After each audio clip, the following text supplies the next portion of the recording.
Sveiciens visiem! Skūterologu kanālā atkal jauns video. Šodien parunāsim par tādu tēmu, kad tikko pāris dienas atpakaļ ir pieņemts likums, kad ar elektrovelosipēdiem, stāvdrāžiem un vēl nezinu ko, tātad par ietvi braukt vairāk nedrīkstēs. Un ko tagad darīt? Kā tas viss izskatīsies dzīvē? Kā jums liekas? Es domāju, ka tas izskatīsies ļoti sūdīgi. Tautas valodā sakot, asins šķīdīs. Jo tas, es domāju, ir neprāts.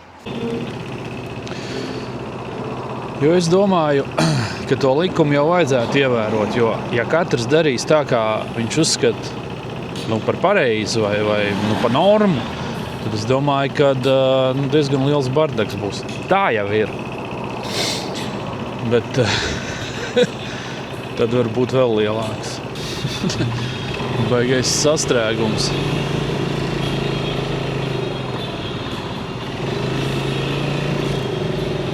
Un kas tad notiek?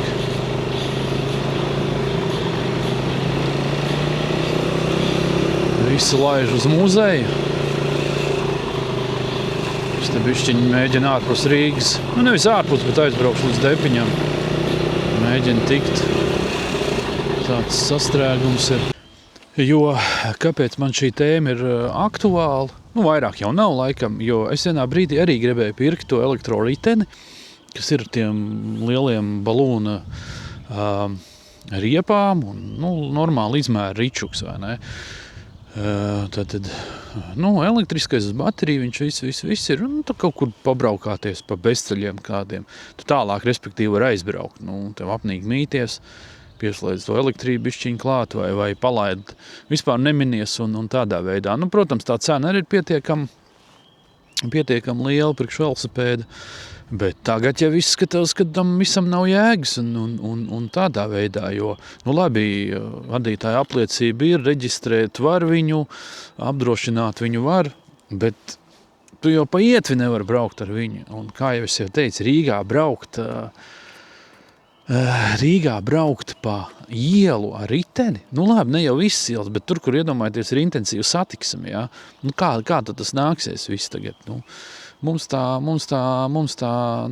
infrastruktūra nav vēl laikam paredzēta ričukam. Un cik tad ir tie veloceli?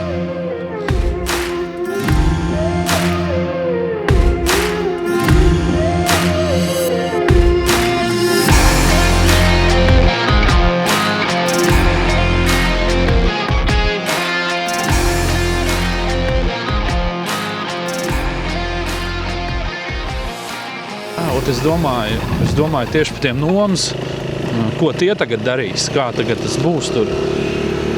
Vienvārds sakot, kamēr nesaradās vesela čupa šitiem elektrovelosipēdiem,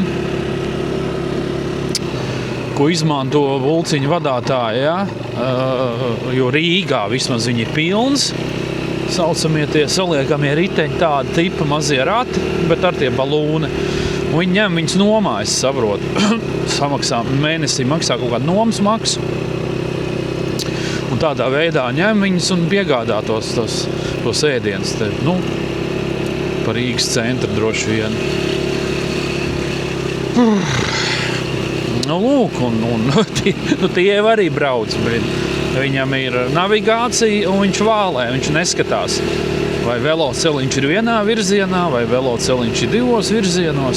Viņam ir pilnīgi vienalga. Viņam ir jāpiegādā bulciņas, un pa to viņš uzreiz dabū savā kontiņā naudiņu. Ja? Un šitas vienmēr ir bijis tāds aktuāls. Kamēr nesarodās pārāk daudz visas tās lietas, tikmēr nevienam neko nevajag, neviens neko nekontrolē, viss ir kārtībā. Tas ir tieši tāpat kā ar tiem droniem bija.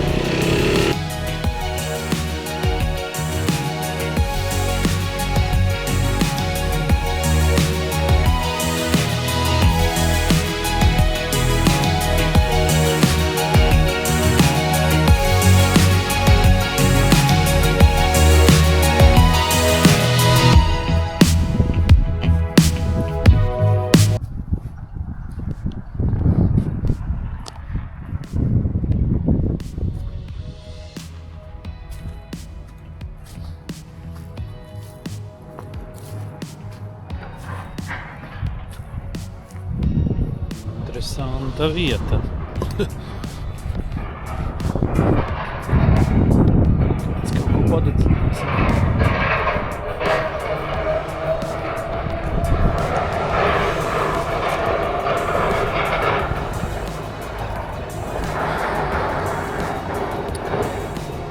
Nu jā, vienvārds sakot, skatīsimies, kā viss tas dzīvē būs, vai tas darbosies vai nē, vai viss turpinās braukāt, jo, pieņemsim, šie ēdienu piegādātāji, nu, tur jau arī baigie sodi būšot bez tās apdrošināšanas, ja brauks, un tur vēl, tām ietvēm, ka brauks. Nu, nezinu, kas tad beigās būs.